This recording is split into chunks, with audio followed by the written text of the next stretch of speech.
નમસ્કાર મિત્રો, દેશ અને દુનિયાના સૌથી મોટા સમાચારમાં આપનું સ્વાગત છે। તો આજના તાજા સમાચાર મેળવવા માટે વિડીયોને અંત સુધી જોતા રહો અને આવા જ દરરોજના સમાચાર સૌથી પહેલા મેળવવા માટે આ ચેનલને સબસ્ક્રાઇબ કરવાનું ના ભૂલતા। तो मित्रों आज प्रथम समाचार विषय बात करें तो भर शियाळे वरसाद आवशे करवामां आवी छे हवामान खाता द्वारा नवी आगाही। त्यारे मित्रों तमने जणावी दीधुं वर्ष 2026 ની શરૂઆત થવા જઈ રહી છે તેની પહેલા અંબાલાલ પટેલની પણ આગાહી પહેલેથી સામે આવી હતી। હવે તો આજે હવામાન ખાતાએ ખુદ મિત્રો આઈએમડી તરફથી મોટી આગાહી જાહેર કરી દીધી છે। આવનારી 48 કલાક ગુજરાત રાજ્ય માટે ભારે રહેશે। મુસીબતના વાદળો ગુજરાત ઉપર ઘેરાઈ ચૂક્યા છે। ફરી એકવાર ભર શિયાળે મેઘરાજાનું મેઘતાંડવ જોવા મળી શકે ત્યારે ગુજરાત રાજ્યમાં જો અત્યારે વરસાદ આવશે ભર શિયાળી તો પાકને ભારે નુકસાન થઈ શકે તેની વચ્ચે ખેડૂતોમાં ડરનો માહોલ છે। પરંતુ અત્યારે મિત્રો મુસીબતના જે વાદળો ઘેરાયા છે તે કયા કયા વિસ્તારોને ટાર્ગેટ કરી શકે તેને લઈને હવામાન વિભાગ આઈએમડીએ આગાહી કરતા માહિતી આપી છે કે આવનારી 48 કલાક ગુજરાત રાજ્ય માટે ભારે છે। મધ્ય ટ્રોપોસ્ફિયરની અંદર મિત્રો જે છે તે વેસ્ટ લીઝની અંદર એક સ્કીલ સક્રિય જે થયેલું છે વેસ્ટર્ન ડિસ્ટર્બન્સ તે મિત્રો ટ્રોપોસ્ફેરિક વેસ્ટ લીઝમાં મિત્રો જે છે તે અત્યારે પ્રવેશ કરી રહ્યું છે। તેને કારણે હવે મંગળવારે કચ્છના છૂટાછવાયા સ્થળોએ હળવો વરસાદ શક્ય જોવા મળવાનો છે। અને માત્ર કચ્છ નહીં પરંતુ મિત્રો તમને જણાવી દઈએ તો ખાસ કરીને મંગળવાર સુધીની જે આ નવી આગાહી સામે આપી દીધી છે આગાહી આગામી 7 થી 8 દિવસને લઈને તેને લઈને મિત્રો તમને જણાવી દઈએ તો આગામી 3 થી 4 દિવસ અને 7 થી 8 દિવસ પૂરતી જે વરસાદની આગાહી છે વર્ષ 2026 ની શરૂઆતમાં તેની અંદર કયા કયા જિલ્લામાં વરસાદની આગાહી છે તેના વિશે પણ મિત્રો હવામાન ખાતે આગાહી કરી હતી કે રાજસ્થાન તરફ એક સિસ્ટમ સક્રિય છે તેને કારણે ઉત્તર ગુજરાતના 4 જિલ્લા બનાસકાંઠા સાબરકાંઠા પાટણ અને મહેસાણાથી લઈને કચ્છ સાથે સૌરાષ્ટ્રના જે ઉત્તરીય ભાગો છે જેમ કે મોરબી સુરેન્દ્રનગર જામનગર આ વિસ્તારોમાં ઝાપટા વધારે પડી શકે। તો ત્યાર પછીના મહત્વના સમાચાર વિશે વાત કરીએ તો ભાગેડુ લગ્ન અંગે મહત્વપૂર્ણ નિર્ણય લેવામાં આવ્યો છે। તેની વચ્ચે ભાગેડુ લગ્નની નોંધણી માટે હવે ક્લાસ 2 અધિકારીઓની મંજૂરી ફરજિયાત કરવામાં આવશે તેવી જાહેરાત કરવામાં આવી છે।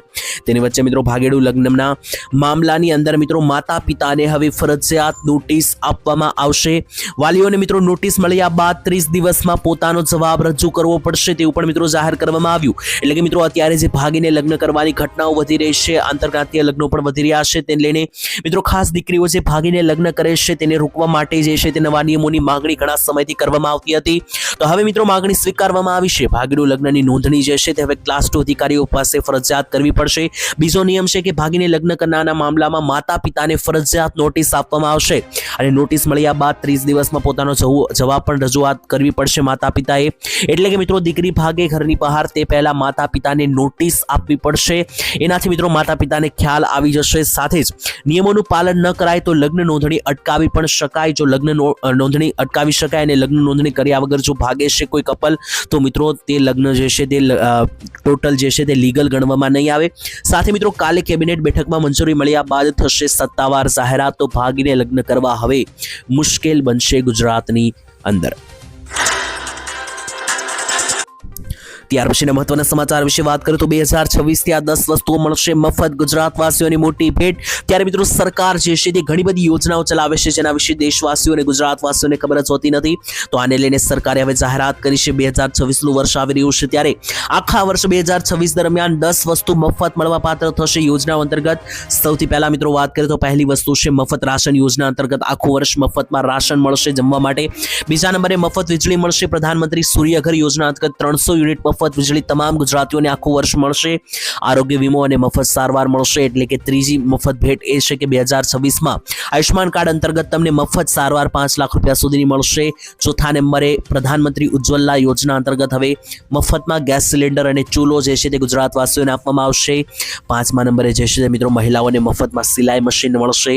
છઠ્ઠા નંબરે પ્રધાનમંત્રી વિશ્વકર્મા યોજના અંતર્ગત મફત ટૂલ કિટ એટલે કે તમે કોઈ પણ પ્રકારનો ધંધો નોકરી કરો છો એમાં જેટલા પણ સાધનો વપરાય છે સાધનો ખરીદવા માટે પૈસા મળશે। સાતમા નંબરે મફત શિક્ષણ અને શિષ્યવૃત્તિ મળશે। એટલે કે તમારા બાળકો જો શાળામાં ભણે છે તો સરકાર ઘણી બધી સ્કોલરશિપ યોજનાઓ ચલાવે છે જેમાં હજારો રૂપિયા સુધીની શૈક્ષણિક સ્કોલરશિપ લઈને તમે મફતમાં બાળકો ભણાવી શકશો। આઠમા નંબરે સગર્ભા મહિલાઓને એટલે કે ગર્ભવતી મહિલાઓને 6000 રૂપિયા સુધીની સહાય મળશે। નવમા નંબરે મફત ઇન્ટરનેટ મળશે। 10મા નંબરે ખેડૂતોને ખેતીના સાધનો લેવા માટે સબસિડી મળશે એટલે કે ખેડૂતો મફતમાં સાધન લઈ શકશે। તો આ 10 વસ્તુઓ મફતમાં જે છે તે 2026 અંતર્ગત મળશે। તો ત્યાર પછીના મહત્વના સમાચાર વિશે વાત કરીએ તો ખેડૂતોને 30,000 રૂપિયા સુધીનો દંડ ફટકારવામાં આવી શકે. સુપ્રીમ કોર્ટે શું માહિતી આપી હતી તેના વિશે વાત કરીએ તો વધતા જતા પ્રદૂષણ અને તેને કારણે લોકોને જે શ્વાસ લેવામાં થતી તકલીફો છે, પ્રદૂષણ હવાનું વધી રહ્યું છે, તેને જોતા મિત્રો તમને જણાવી તો સુપ્રીમ કોર્ટે કેન્દ્ર સરકારની ઝાટકણી કાઢી હતી. આ સાથે જ મિત્રો કડક વલણ પણ અપનાવ્યું હતું અને જણાવ્યું હતું કે આ મામલે કેન્દ્ર સરકારે એક મોટો નિર્ણય લીધો છે. મળતી માહિતી મુજબ મિત્રો હવે જે છે તે કેન્દ્ર સરકારે જે નિર્ણય લીધો છે તે અંતર્ગત પરાળી બાળતા ખેડૂતોને 30,000 રૂપિયા સુધીનો દંડ ફટકારવામાં આવશે.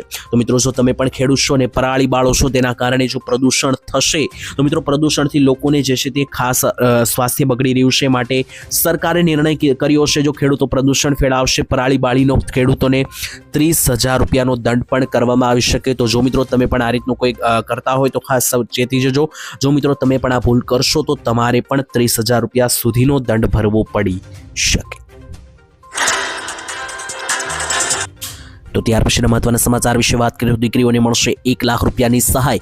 ગુજરાત સરકાર દ્વારા મિત્રો શરૂ કરવામાં આવેલી વહાલી દીકરી યોજના હેઠળ દીકરીઓને શિક્ષણ માટે તેમજ દીકરીઓ પગભર બની સમાજમાં સન્માનભેર પોતાનું સ્થાન બનાવી શકે તે માટે સરકાર દ્વારા આર્થિક સહાય હવે આપવામાં આવશે. તો જો મિત્રો તમારા ઘરે પણ દીકરી હોય તો દીકરીઓને હવે સરકાર વહાલી દીકરી યોજના અંતર્ગત 1,10,000 રૂપિયા આપવાની છે. તમારી દીકરીના નામે પણ તમે ફોર્મ ભરાવી લેજો. જે હા મિત્રો આ યોજનાની અંદર જે છે તે ખાસ કરીને 3 હપ્તામાં પૈસા આપવામાં આવે છે. આ યોજના વિશે વારંવાર મિત્રો જણાવવામાં પણ આવે છે, છતાં પણ ઘણા બધા લોકો જે છે તે યોજનાના ફોર્મ ભરતા નથી.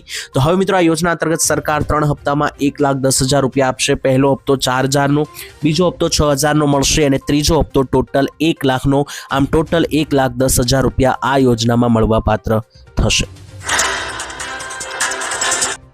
ત્યાર પછીના મહત્વના સમાચાર વિશે વાત કરીએ તો 2026માં નોકરીઓ છીનવાઈ શકે. ખાસ મિત્રો જણાવીએ તો માણસની જગ્યા લેશે મશીન, જેની શરૂઆત પણ થઈ ગઈ છે. તો તમારી નોકરીઓ ખતરામાં છે કે નહીં ખાસ જાણી લેજો, કારણ કે હવે મિત્રો એઆઈ અને ટેકનોલોજીનો ઉપયોગ વધી રહ્યો છે અને વિજ્ઞાન જે છે તે 2026માં મોટા પાયે ક્રાંતિ લાવશે. અમુક લોકો માટે ફાયદો થશે તો અમુક લોકોને ભારે નુકસાન થશે, કારણ કે નોકરીઓ ગુમાવવાનો વારો આવી શકે. જે હા મિત્રો હવે જે છે તે મોટા ભાગના કામો મશીનો અને રોબોટો દ્વારા થવા લાગ્યા છે. તેની વચ્ચે કહેવામાં આવી રહ્યું છે, મોટા નિષ્ણાંતોએ મિત્રો એવી આગાહી કરી છે કે 2026માં લાખો કરોડો લોકો પોતાની નોકરીઓ ગુમાવશે, કારણ કે માણસના કામો હવે રોબોટ અને મશીન દ્વારા થવા લાગ્યા છે. પહેલેથી જ મિત્રો મશીનોએ ઘણી બધી નોકરીઓ ગુમાવી ચૂક્યા છે માણસો. તો હવે મિત્રો વધારે નોકરીઓ પણ જે છે તે ખતરામાં રહેશે 2026ની અંદર. ત્યાર પછીના મહત્વના સમાચાર વિશે વાત કરીએ તો સરહદ ઉપર હાઈ એલર્ટ, સૈનિકો તૈનાત કરવામાં આવ્યા. તેની વચ્ચે સૌથી મોટા સમાચાર આવી રહ્યા છે. નવા વર્ષની પૂર્વ સંધ્યાએ જમ્મુ અને કાશ્મીરને અસ્થિર બનાવવા માટે પાકિસ્તાન દ્વારા એક નવું ષડયંત્ર રચવામાં આવ્યું અને મિત્રો સંકેત જે મળી રહ્યા છે તેના આધારે વાત કરીએ તો ભારતીય સુરક્ષા એજન્સીઓને આ ષડયંત્ર અને ગુપ્ત માહિતી મળી છે. તે પરિણામે હવે બોર્ડર ઉપર કડક સૂચના આપી દેવામાં આવી છે. છેલ્લા 3-4 દિવસથી મિત્રો આ સૂચનાઓ મળી રહી છે અને હવે સરહદ ઉપર જે છે તે મિત્રો સિક્યુરિટી વધારી દેવામાં આવી છે. આર્મીના જવાનો તૈનાત કરી દેવામાં આવ્યા છે, કારણ કે પાકિસ્તાન નવા વર્ષે ભારત ઉપર કોઈ આતંકી હુમલાનો પ્રયાસ ના કરે, અને જો કરે તો એ ઘટનાને રોકી શકાય તે માટે લગાતાર ભારત જે છે તે પોતાનું સિક્યુરિટી લેવલ વધારી રહ્યું છે અને ખાસ સૈનિકો પણ તૈનાત બોર્ડર ઉપર કરવામાં આજે વધારો કરવામાં આવ્યો. તો ત્યાર પછીના મહત્વના સમાચાર વિશે વાત કરીએ તો ગુજરાત સરકારની કડક સૂચના. ગુજરાતમાં વિદ્યાર્થીઓ મિત્રો જે પોતાનું જીવન ટૂંકાવી રહ્યા છે, આને લઈને જે આંકડાઓ વધી રહ્યા છે તેને હવે ગંભીરતાથી વિચારવા બદલ મોટી અપીલ કરવામાં આવી છે અને મોટી જે સૂચના અપાઈ છે તેમાં જાણવા મળ્યું છે કે ખાસ રાજ્યના શિક્ષણ વિભાગ દ્વારા તાજેતરમાં તમામ યુનિવર્સિટીઓ, કોલેજો, શાળાઓ અને ખાનગી કોચિંગ સંસ્થાઓ છે તેમને મિત્રો જે છે તે કડક માર્ગદર્શિકા હવે આપવામાં આવી છે. શા માટે વિદ્યાર્થીઓ પોતાનું જીવન ટૂંકાવી રહ્યા છે તેને લઈને પણ મિત્રો જે છે તે તપાસ કરવામાં આવે, કારણ કે છેલ્લા 3 થી 4 વર્ષની અંદર ટોટલ 3,000થી વધારે વિદ્યાર્થીઓએ પોતાના જીવન ટૂંકાવ્યા છે. તો વિદ્યાર્થીઓ પર જે પ્રેશર લગાવવામાં આવે છે એને કારણે મિત્રો જે છે તે બાળકો પ્રેશર ઝેલી શકતા નથી અને પોતાના જીવન ટૂંકાવા સુધીને મિત્રો જે છે તે ખાસ કરીને પ્રવૃત્તિઓ કરી બેસે છે. તો આને લઈને હવે ગુજરાત સરકારે કડક સૂચના આપી, કડક માર્ગદર્શિકા જાહેર કરી. ત્યાર પછીના મહત્વના સમાચાર વાત કરીએ તો સરકારી કામો હવે ફોનથી થઈ જશે. સૌથી મોટા સમાચાર આવી રહ્યા છે ત્યારે ગુજરાત રાજ્યના સાયન્સ એન્ડ ટેકનોલોજી વિભાગ ડાયરેક્ટરે મિત્રો હવે મોટી જાહેરાત કરી છે. તમારા જે સરકારી કામો છે, જેમ કે તમારે કોઈ પણ પ્રકારના પ્રૂફો કઢાવવાના હોય, જેમ કે આવકનો દાખલો, જાતિનું પ્રમાણપત્ર, આ બધા મિત્રો જે તમારા સરકારી કામો છે તે હવે ઘરે બેઠા તમારા મોબાઈલ ફોનના માધ્યમથી થઈ જશે. એને લઈને સાયન્સ ટેકનોલોજી વિભાગ અને ડાયરેક્ટર ઓફ આઈટીસીના મિત્રો જે ગવર્નર છે તેમના દ્વારા વોટ્સએપ નંબર જાહેર કરીને નાગરિકોને તેના મોબાઈલ નંબર ઉપર જ હવે મિત્રો આ તમામ સરકારી કામો થઈ જશે તે વ્યવસ્થા જાહેર કરી છે। આ મામલે મિત્રો લાભાર્થીઓ જે છે તે હવે પહેલાની જેમ સરકારી કચેરીઓમાં લાંબી લાઈનોમાં ઊભું નહીં રહેવું પડે।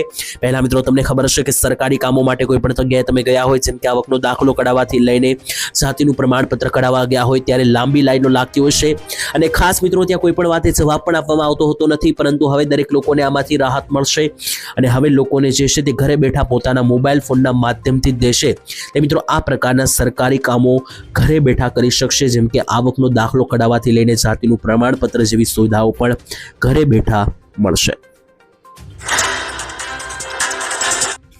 ત્યાર પછીના મહત્વના સમાચાર વાત કરીએ તો પેટ્રોલ અને ડીઝલ બંધ થઈ શકે, સૌથી મોટી જાહેરાત ત્યારે ભારતના ખાસ મિત્રો રોડ રસ્તા અને ટ્રાન્સપોર્ટ મંત્રી નીતિન ગડકરીએ કરી મોટી જાહેરાત અને પેટ્રોલ ડીઝલ વાળા વાહનો જે છે તે બંધ કરવામાં આવી શકે। ખાસ મિત્રો નાગપુરની અંદર જ્યારે આયોજન કરવામાં આવ્યું હતું ત્યારે નીતિન ગડકરીએ પેટ્રોલ અને ડીઝલ ઉપર નિર્ભરતા અંગે એક કડક અને ખાસ સંદેશો આપ્યો। તેમણે જણાવ્યું હતું કે દેશને જે છે તે ઈંધણ બહારથી લાવવું નીકળવું પડશે અને હાંસલ કરવા માટે જે છે તે ઘણી બધી મહેનત કરવી પડશે। તેમણે મિત્રો માહિતી આપી।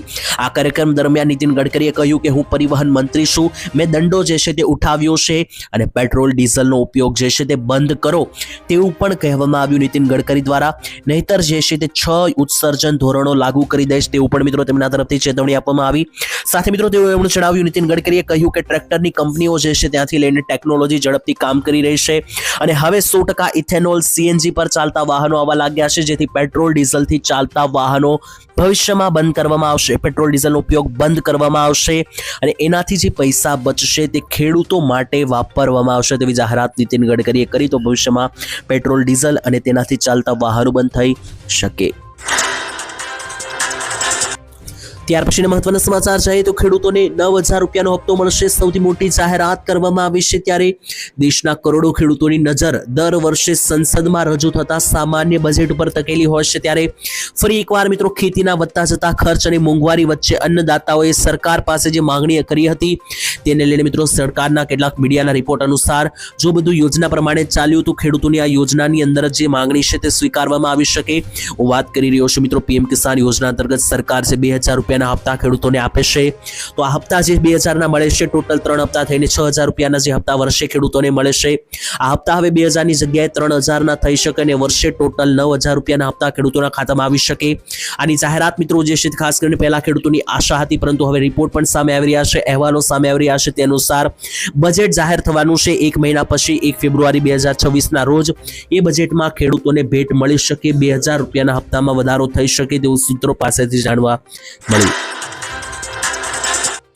ત્યારબાદ મહત્વના સમાચાર સ્માર્ટ મીટર અંગે ફરી એકવાર વિરોધ સામે આવ્યો છે। ત્યારે ઉર્જા મંત્રીના નિવેદન ઉપર આમ આદમી પાર્ટીના પ્રદેશ પ્રમુખ ઈસુદાનભાઈ ગઢવીએ પ્રહારો કર્યા હતા। ત્યારે મિત્રો ઉર્જા મંત્રીએ જે નિવેદન આપ્યું હતું કે ગમે તે કરી લો, સ્માર્ટ મીટર તો લગાડીને જ રહેશું તેવું ઉર્જા મંત્રીએ જણાવ્યું હતું। અમને ખબર છે તમે કંપનીઓના દલાલો છો, પ્રજાનું ક્યારેય વિચારતા નથી તેવો જવાબ આપ્યો છે ઈસુદાન ગઢવીએ। એટલે કે મિત્રો જે સરકારના ઉર્જા મંત્રીએ એવું જણાવ્યું હતું કે તમે ગમે તે કરી લો, સ્માર્ટ મીટર તો અમે લગાડીને જ રહીશું, તેના જવાબમાં ઈસુદાનભાઈ ગઢવી મિત્રો જે વિરોધ પક્ષના નેતા ખાસ કરીને આમ આદમી પાર્ટી ના નેતા છે તેમણે જણાવ્યું હતું કે તમે જે છે તે પ્રજાનું ક્યારેય વિચારતા નથી તેવું સરકાર ઉપર તેમણે જણાવ્યું। તમે એવું કહો છો કે ભ્રમણા ફેલાવે છે, પરંતુ એવા સેંકડો લોકો છે કે જેના બિલ વધારે આવ્યા છે, એટલે કે સ્માર્ટ મીટરમાં બિલ વધારે આવે છે તેવું માનવું છે। અત્યારે 2 મહિના વાપર્યા પછી પણ લાઇટ બિલ ભરીએ છીએ, 6 મહિના પછી તો સ્માર્ટ મીટર લગાવીને કહેશો કે હવે એડવાન્સ વાળું પ્રીપેડ લેવું પડશે। સાથે જ મિત્રો તેમણે એવું પણ જણાવ્યું હતું કે જેની પાસે લાઇટ બિલ ભરવાના પણ પૈસા નથી, આ કરવા માટે તમે સત્તા ઉપર આવ્યા છો, જેની પાસે અગાઉથી જ મીટર છે તેવી પ્રજાઓએ પૈસા ચૂકવી દીધા છે અને હવે સ્માર્ટ મીટર લગાવવામાં આવશે તો વધારે પૈસા ચૂકવવામાં આવશે, તો આમાં મિત્રો ગરીબ લોકોનું સારું નથી એવું પણ જણાવવામાં આવ્યું હતું। કારણ કે વારંવાર જે મીટર બદલાવવામાં આવે છે તેમાં તમારા પ્રજાના પૈસા જાય છે, તો પ્રજાનું ક્યારેય આ સરકાર વિચારતી નથી, કંપનીઓના દલાલોનો છે તેવું પણ મિત્રો તેમણે જણાવ્યું। મિત્રો તમારું શું માનવું છે, સ્માર્ટ મીટર કે પછી સાદા મીટર લગાવવા જોઈએ, રાખવા જોઈએ? કોમેન્ટમાં લખીને જણાવી દેજો। વાત કરીએ તો હર્ષ સંઘવીની હેલ્મેટને લઈને સૌથી મોટી સૂચના, સૌથી મોટા સમાચાર આવી રહ્યા છે। ત્યારે મિત્રો ગુજરાત રાજ્યના ગૃહમંત્રી હર્ષ સંઘવીએ ગુજરાતવાસીઓને હેલ્મેટને લઈને નવી જાહેરાત કરી છે। ત્યારે શું માહિતી સામે આવી રહી છે તેના વિશે વાત કરીએ તો મિત્રો એક કાર્યક્રમમાં હર્ષ સંઘવીએ જે છે તે હાજરી આપી હતી। આ કાર્યક્રમ દરમિયાન મિત્રો તેમણે ટ્રાફિક નિયમો અને ખાસ કરીને હેલ્મેટ મુદ્દે ગંભીર પરંતુ માનવીય અભિગમ રજૂ કર્યો હતો। મિત્રો હર્ષ સંઘવીએ સ્પષ્ટ શબ્દોમાં જણાવ્યું કે પોલીસ વાળાઓ છે, પોલીસનો હેતુ જે છે તે જનતાના ખિસ્સા ખાલી કરવાનો નથી, નથી, પરંતુ લોકોના જીવ બચાવવાનો છે. એટલે કે પોલીસવાળાઓ જે છે તે મિત્રો તમારી સુરક્ષા માટે છે, તમારા જીવ બચાવવા માટે છે, લોકોના ખિસ્સા ખાલી કરવા માટે નથી. સાથે જ મિત્રો તેમણે હેલ્મેટને લઈને કહ્યું કે જેટલા પણ લોકોએ હેલ્મેટ ન પહેર્યું હોય તેમને દંડ ફટકારવાને બદલે હવે ફૂલ આપીને સમજાવવું જોઈએ, કારણ કે લોકો દંડથી પણ સુધરી રહ્યા નથી. જેથી લોકો સ્વેચ્છાએ સલામતીના નિયમો અપનાવે તેવું કરવું જોઈએ, તેવું પણ હર્ષ સંઘવીએ સૂચના આપી. એટલે કે મિત્રો હર્ષ સંઘવીએ સૂચન આપ્યું કે પોલીસવાળાઓ જે છે તે ખાસ કરીને હેલ્મેટ ના પહેર્યું હોય તેમને પોલીસ જે છે તે દંડ ફટકારતી હોય છે, તો હવે જે છે તે પોલીસે દંડ ફટકારવાની બદલે હેલ્મેટ ના પહેર્યું હોય તો ફૂલ આપીને લોકોને સમજાવવા, જેથી લોકો સ્વચ્છતાથી સમજી શકે. અને એક્સિડન્ટની અંદર મિત્રો 90% કિસ્સામાં મૃત્યુ જે છે તે હેલ્મેટ ન પહેર્યું હોય તેને કારણે થાય છે. તેથી દંડના બીકથી નહીં પરંતુ પોતાની સુરક્ષા માટે જે છે તે દરેક લોકોએ હેલ્મેટ ફરજિયાત પહેરવું જોઈએ તેવી સૂચના આપવામાં આવી. ત્યારબાદ મહત્વના સમાચાર ખેતીને લઈને સૌથી મોટા સમાચાર આવી રહ્યા છે. તો જો ખેતી બંધ થઈ જશે તો ખાશો શું તેવું જણાવવામાં આવ્યું, કારણ કે મિત્રો ખેડૂતોની વ્યથા અત્યારે કફોડી થઈ રહી છે. એક બાજુ ખેડૂતોને કુદરતી આપત્તિઓ નારાજ કરી રહી છે, કમોસમી વરસાદને કારણે ખેડૂતોને જે નુકસાન થયું છે, તો આ વખતે ફરી એકવાર ખેડૂતોએ વધારે લોનો ઉપાડવાનો વારો આવ્યો છે. પહેલેથી જ મિત્રો ખેડૂતોના ઉપર જે છે તે તમને જણાવી દઈએ તો ખાસ કરીને પ્રત્યેક ખેડૂતના સરેરાશ દેવું જે છે તે 56,000 રૂપિયાનું દરેક ખેડૂતોના માથે અત્યારે દેવું છે. અને હજુ પણ મિત્રો ખેડૂતોના વર્ષ એટલા ખરાબ થઈ રહ્યા છે કે આ દેવાના આંકડાઓમાં ભવિષ્યમાં વધારો થઈ શકે, તો ખેડૂતો લોનની ચંગાળમાં ફસ્યા છે.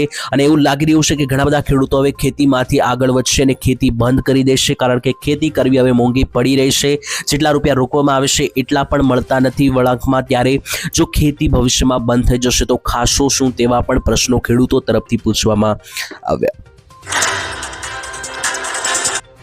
તો ત્યાર પછીના મહત્વના સમાચાર વિશે વાત કરીએ તો નવા વર્ષે વીજળી સસ્તી, તમારા બિલ જે છે તે હવે ઓછા આવશે. સૌથી મોટા સમાચાર આવી રહ્યા છે. ત્યારે જો મિત્રો બધું બરાબર રહ્યું તો 2026ની શરૂઆતમાં જ મધ્યમ વર્ગ અને ગરીબ વર્ગના લોકોને મોટી રાહત મળશે, કારણ કે જો તમે પણ મિત્રો વીજળીના વપરાશ કરો છો અને લાઇટ બિલથી કંટાળી ચૂક્યા છો તો રાહત મળશે. 2026માં સસ્તી થઈ શકે છે વીજળી. ત્યારે નજીકના ભવિષ્યમાં વીજળીના ભાવમાં ઘટાડો થવાની સંભાવનાઓ જે છે તે મિત્રો વ્યક્ત કરવામાં આવી રહી છે. ત્યારે central electricity regulatory commission power trading દ્વારા ટ્રાન્ઝેક્શન ફીને વ્યાજબી બનાવવાનું વિચારી રહી છે. આ પહેલનો હેતુ જે છે તે મિત્રો વીજળીના ભાવમાં ઘટાડો કરવાનો છે અને બધું બરોબર રહેશે તો આવનારા વર્ષ 2026ના શરૂઆતની અંદર જ વીજળી જે છે તે મધ્યમ વર્ગ અને ગરીબ વર્ગના લોકોને જે છે સસ્તી થતી જોવા મળશે, જેથી તમારા ઘરના લાઇટ બિલો જે છે તે મિત્રો ઓછા આવશે. ત્યાર પછીના મહત્વના સમાચાર જાણીએ તો ઘરઘંટી ખરીદવા માટે 20,000 રૂપિયાની ભેટ આપશે સરકાર. સરકારે મિત્રો જાહેર કરી હતી ઘરઘંટી સહાય યોજના, જેની અંદર હવે તમને મોટો લાભ મળશે. ગુજરાત સરકાર દ્વારા મિત્રો માનવ કલ્યાણ યોજના અંતર્ગત ઘરઘંટી સહાય યોજના ચલાવવામાં આવે છે, જેમાં નાગરિકોને જે છે એવા નાગરિકો કે જે રોજગાર શોધી રહ્યા હોય તેમને ઘરઘંટી ખરીદવા માટે સરકાર 20,000 રૂપિયાની સહાય આપી રહી છે. તો જો તમારે પણ આ સહાય મેળવવી હોય તો તમે પણ ઓનલાઈન ફોર્મ ભરીને આ યોજનામાં અરજી કરી શકો.